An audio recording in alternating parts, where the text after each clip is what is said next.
ಬಾಗಲಕೋಟೆಯಲ್ಲೂ ಬಿಜೆಪಿಗೆ ಈಶ್ವರಪ್ಪ ಅವರ ಬಂಡಾಯದ ಬಿಸಿ ತಾಕತ್ತಾ? ಶಿವಮೊಗ್ಗದಲ್ಲಿ ಮಾತ್ರ ಅಲ್ಲ, ಬಾಗಲಕೋಟೆಯಲ್ಲಿಯೂ ಕೂಡ ಈಶ್ವರಪ್ಪ ಅವರ ಬಂಡಾಯದ ಬಿಸಿ ತಾಗತ್ತಾ ಅಂತ ಒಂದು ಪ್ರಶ್ನೆ ಇದೆ. ಇಲ್ಲಿ ಬಾಗಲಕೋಟೆಯಲ್ಲಿ ಬಿಜೆಪಿಯ ಕುರುಬ ನಾಯಕರಲ್ಲಿ ದೊಡ್ಡ ಮಟ್ಟದ ಅಸಮಾಧಾನ ಭುಗಿಲೆದ್ದಿದೆ. ಕುರುಬ ನಾಯಕ ಕೆ.ಎಸ್. ಈಶ್ವರಪ್ಪ ಕಡೆಗಣ್ಣನಿಗೆ ಬಿಜೆಪಿ ಪಾರ್ಟಿಯಲ್ಲಿರತಕ್ಕಂಥ ಕುರುಬ ಸಮುದಾಯದವರು ಆಕ್ರೋಶವನ್ನು ಹೊರಹಾಕಿದ್ದಾರೆ. ಕುರುಬ ಸಮಾಜಕ್ಕೆ ಟಿಕೆಟ್ ಕೊಡದಂಥ ಬಿಜೆಪಿ ವಿರುದ್ಧವಾಗಿ ಕುರುಬ ಸಮುದಾಯ ತಿರುಗಿ ಬಿದ್ದಿದೆ. ಈಗ ಬಾಗಲಕೋಟೆ ಲೋಕಸಭಾ ಕ್ಷೇತ್ರದಲ್ಲಿ ಕುರುಬ ಮತಗಳು ಹೆಚ್ಚಾಗಿವೆ. ಕುರುಬ ಮತದಾರರ ಅಸಮಾಧಾನಕ್ಕೆ ಬಿಜೆಪಿ ಅಭ್ಯರ್ಥಿ ಪಿ.ಸಿ. ಗದ್ದಿಗೌಡರ್ ತುತ್ತಾಗ್ತಾರಾ ಅಂತ ಕುರುಬ ಸಮುದಾಯ ಅಸಹಕಾರ ತೋರ್ತಾರ ಈ ಬಾರಿ. ಈಶ್ವರಪ್ಪ ಅವ್ರಿಗೆ ಅನ್ಯಾಯ ಮಾಡ್ತು ಬಿಜೆಪಿ ಅಂತ ಹೇಳಿ ಬಾಗಲಕೋಟೆಯಲ್ಲಿಯೂ ಕೂಡ ಬಿಜೆಪಿ ಅಫಿಷಿಯಲ್ ಕ್ಯಾಂಡಿಡೇಟ್ ಗದ್ದಿಗೌಡರ ವಿರುದ್ಧವಾಗಿ ನಿಂತ್ಕೊಳ್ಳುತ್ತಾ ಕುರುಬ ಸಮುದಾಯ ಅಂತ ಪ್ರಶ್ನೆ ಇದೆ. ಇಲ್ಲಿ ಬಾಗಲಕೋಟೆ ಕ್ಷೇತ್ರದ ಬಿಜೆಪಿ ಅಭ್ಯರ್ಥಿಗೆ ಕುರುಬ ಮತದಾರರದೇ ಚಿಂತೆ ಆಗಿಬಿಟ್ಟಿದೆ. ಈಗ ರಾಜ್ಯ ಬಿಜೆಪಿ ಚುನಾವಣಾ ಉಸ್ತುವಾರಿ ಹೇಳಿಕೆಗೆ ಕೆಂಡಾಮಂಡಲವಾಗಿದ್ದಾರೆ ಕುರುಬರು. ಬಿಜೆಪಿ ಉಸ್ತುವಾರಿ ಇದರ ರಾಧಾಮೋಹನ್ ಸಿಂಗ್ ಹೂ ಈಸ್ ಈಶ್ವರಪ್ಪ ಅಂತ ಕೇಳಿಬಿಟ್ಟಿದ್ದಾರಲ್ಲ, ಹೂ ಈಸ್ ಈಶ್ವರಪ್ಪ, ಯಾರದು ಈಶ್ವರಪ್ಪ ಅಂತ ಕೇಳಿದ್ದಾರಲ್ಲ, ಸಿಟ್ಟು ಬಂದುಬಿಟ್ಟಿದೆ. ಪಾರ್ಟಿ ಕಟ್ಟಿದವ್ರನ್ನ ಇವತ್ತು ನೆನೆನೋ ಬಂದವರೆಲ್ಲ ಯಾರದು ಅಂತ ಕೇಳೋ ಮಟ್ಟಕ್ಕೆ ಆಯಿತಾ? ನಾವು ಬೇಡವ ಹಾಗಾದರೆ ಬಿಜೆಪಿಗೆ ಯಾರು ಈಶ್ವರಪ್ಪ ಅಂತ ಚುನಾವಣಾ ಉಸ್ತುವಾರಿ ರಾಧಾಮೋಹನ್ ದಾಸ್ ಕೇಳಿದ್ರಲ್ಲ, ನಮ್ಮ ಸಮುದಾಯನೂ ಬೇಡವ, ನಮ್ಮ ನಾಯಕರು ಬೇಡವ ಅಂಥೇಳಿ ಅಲ್ಲಿ ಕೂಡ ಒಂದು ಸಮುದಾಯ ಸಿಡಿದೆದ್ದಿದೆ.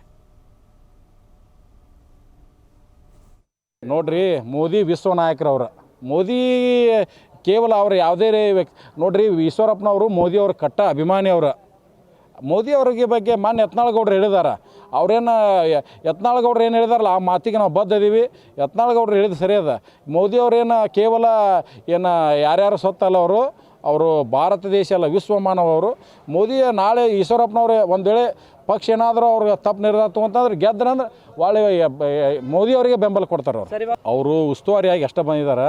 ಕರ್ನಾಟಕ ರಾಜ್ಯದಲ್ಲಿ ಒಂದು ಸಣ್ಣ ಪುಟ್ಟ ಮಗುನ ಹೋಗಿ ಈಶ್ವರಪ್ಪ ಅವರು ಒಂದು ಫೋಟೋ ಹಿಡಿದು ಹೋಗಿ ಕೇಳ್ರಿ ಇವ್ರು ಯಾರು ಅಂತ ಕೇಳಿದ್ರೆ ಈಶ್ವರಪ್ಪನವರು ಹಿಂದೂ ಹುಲಿ ಅಂತ ಹೇಳ್ತಾರೆ. ಅವರು ಮತ್ತೊಬ್ರು ಯಾರು ಅಂತ ಹೇಳೋದಿಲ್ಲ. ಆದ್ರೆ ಅಗರ್ವಾಲ್ ಅವ್ರು ಯಾಕೆ ಹಂಗೆ ಹೇಳಿದ್ರು ನಮ್ಗೆ ಗುರ್ತಲ್ಲ. ಮತ್ತು ಅಗರ್ವಾಲ್ ಅವ್ರು ಯಾರು ಗುರ್ತಲ್ಲ ಹಂಗಾರ ಅಲ್ಲಿ ಅವರು ಶಿವಮೊಗ್ಗಕ್ಕೆ ಅವ್ರ ಮನೆಗೆ ಹೋಗಿದ್ರಲ್ಲ, ಮತ್ತು ಏನು ಗುರ್ತು ಇಟ್ಕೊಂಡು ಹೋಗಿದ್ರು, ಏನು ಗುರ್ತಿರ್ಲಾರ್ದು ಹೋಗಿದ್ರು ಮತ್ತು ಹಂಗಾರ ಅವರು. ಅವೆಲ್ಲ ದೊಡ್ಡವರು ಅಂಥವು ಮಾತಾಡಬಾರ್ದು. ಯಾಕಂದ್ರೆ ನೀವು ಕೇವಲ ಈಶ್ವರಪ್ಪ ಸಾಹೇಬರಿಗೆ ಅವಮಾನ ಮಾಡ್ತಾ ಇಲ್ಲ, ಹಿಂದುತ್ವದ ನಾಯಕರಿಗೆ ಅವಮಾನ ಮಾಡ್ತಾಯಿದ್ರು ಅಂತ ನಾನು ಹೇಳ್ತಾ ಇದ್ದೀನಿ. ನಾನು ನೋಡ್ರಿ, ಮೋದಿ ವಿಶ್ವ ನಾಯಕರವ್ರು. ಮೋದಿ ಕೇವಲ ಅವ್ರು ಯಾವುದೇ ವ್ಯಕ್ತಿ ನೋಡ್ರಿ, ಈಶ್ವರಪ್ಪನವರು ಮೋದಿಯವ್ರ ಕಟ್ಟ ಅಭಿಮಾನಿ ಅವರು. ಇದೀಗ ಗುರು ಹಿರೇಮಠ ಇದ್ದಾರೆ. ಗುರು ಹಿರೇಮಠ, ಯಾವ ರೀತಿಯಲ್ಲಿ ಬಾಗಲಕೋಟೆಯಲ್ಲಿ ಕುರುಬ ಸಮುದಾಯ ಬಿಜೆಪಿ ವಿರುದ್ಧ ಮುನಿಸ್ಕೊಂಡಿದೆ ಅಂತ?